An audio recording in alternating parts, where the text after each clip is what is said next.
All right, so for today's video, we got a lot to cover.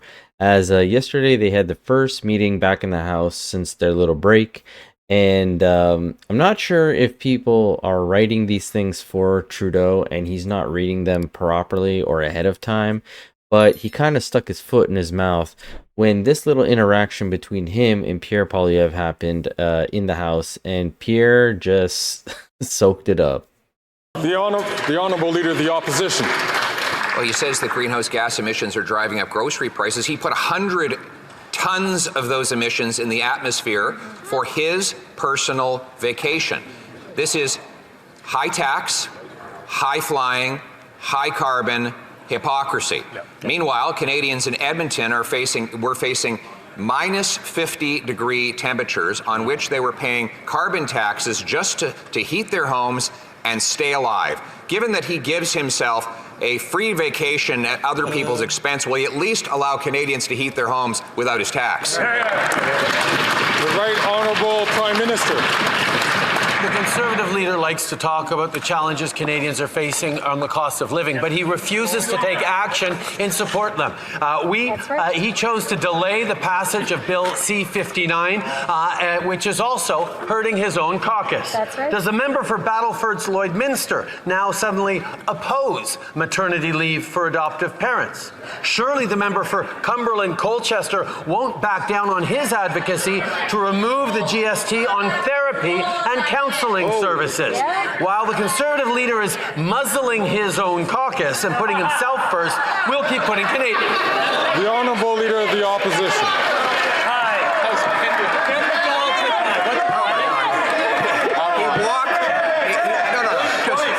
This one is just too easy. He walked into it. He had to muzzle a member from Newfoundland who called for an end to his leadership, joining another senator who did the same, because they understand that their constituents are literally starving and unable to heat their homes because the Prime Minister is quadrupling the carbon tax, doubling housing costs, and giving the worst inflation in 40 years. Why won't he listen to, instead of intimidating his member for Newfoundland, and put his leadership up to a review for... Now, of course, this is hilarious because I just did the video a few days ago where Trudeau basically bullied the Newfoundland MP to walk back his statement about how there should be a leadership review with Trudeau.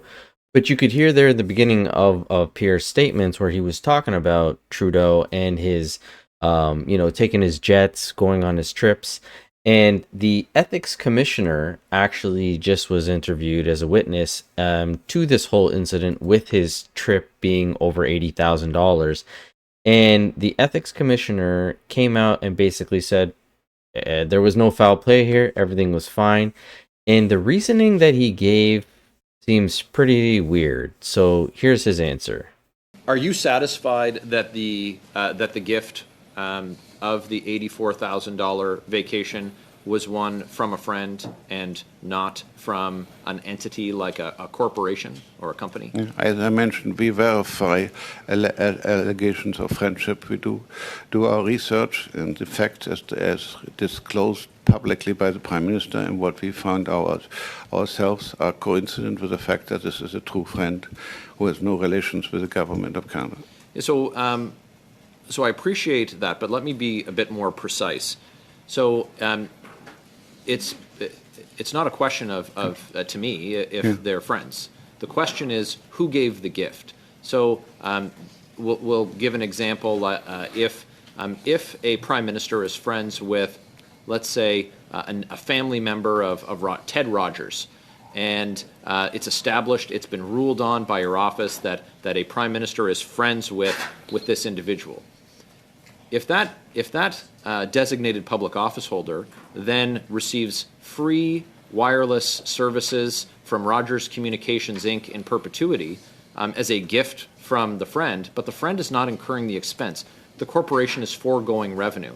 Is that an acceptable gift from a friend? And sir, if it is not, has your office been satisfied in this case that the gift was in fact paid for by Mr. Green, and it was not just revenue that's foregone by a company that Mr. Green has an interest in? Because I don't see them the same way.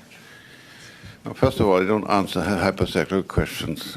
So let's forget about what you are getting at is really the question. Does it have to be the friend himself who has given that gift, or it has to be an entity that the friend controls? Frankly, that makes no difference to me. It wouldn't have caused if it hadn't been for the friend, and the friend doesn't have control over the entity that provided this. So, in the case here, whether it's Mr. Green or Mr. Green's hotel that gives it, he is the controlling mind. He gave it, so therefore that's what counts as it's the friendship that triggered it. So, foregone revenue by a corporation owned by an individual is an acceptable gift. It's not a question of you are trying to get me into income tax issues here. What the issue is not at all that. The issue is whether whether this gift in any way puts the situation in Section 11, which I pointed out, but which I read out to you, which is i.e. that thank you, that it gives you that something that might reasonably be seen to have been given influence to the public office holder. Is the fact here under the debate that somebody gave a gift to the Prime Minister who is his personal friend likely to influence the behavior of the Prime Minister? That's really the question we're looking at. And the gift was given by Mr. Green or by the company that he controls. This fact is, we know what the gift is. It has been publicly disclosed. Now, to me, this is absolutely ridiculous that the only stipulation that he sees that this gift could be a problem is if the gift in itself would persuade Trudeau in decision-making, which he has no evidence if it will or won't. Simply because this friend or whoever, say, isn't part of the government or isn't a government entity, that's not to say that he can't go up to Justin and say, hey, remember when I gave you that very lavish trip to Jamaica?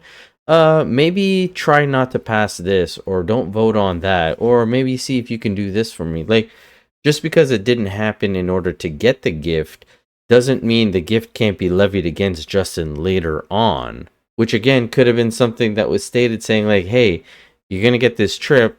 I might not need something from you right now, but we'll talk about it later. Like, how that's the criteria, it's pretty sad. But not only are we finding out that the ethics commissioner is fine with him getting $80,000 trips for free and there's nothing to be worried about, the Taxpayer Federation just came out with an article last week talking about how MPs, ministers, and the Prime Minister are all getting salary hikes, which they have been getting every year around April. And Justin Trudeau is going up from $839,000 to just over $400,000. And right under here, it says the average annual salary among a full-time worker is about $67,000. This man's making 6 times the amount an average person is making. And since 2020, he's basically made almost as much as somebody does in a year. Like, you can't make this up. And not only that, they also reported just before the end of the year last year about how much the carbon tax is actually costing taxpayers in administration fees. And since 2019, pre-pandemic or pandemic times, I guess, they had about 256 people. Just as of in 2020, they don't even have the 2023 numbers here. It cost us an annual of just over $82.5 million to hire this many people. That's like almost $180,000 per person. That's just doing this to administrate, either sending out checks or figuring out numbers. Like, that is a lot of money. And again, this was only for 2022. Imagine 2023. It's probably over, if not close to, 100 million. And who knows how many employees they have now.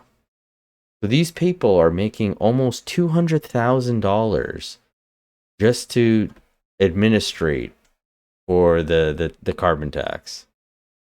But with all that said, love to hear what you guys think about this. Please leave your comments in the comment section below. And as always, I'll catch you guys on the next one. Thanks so much.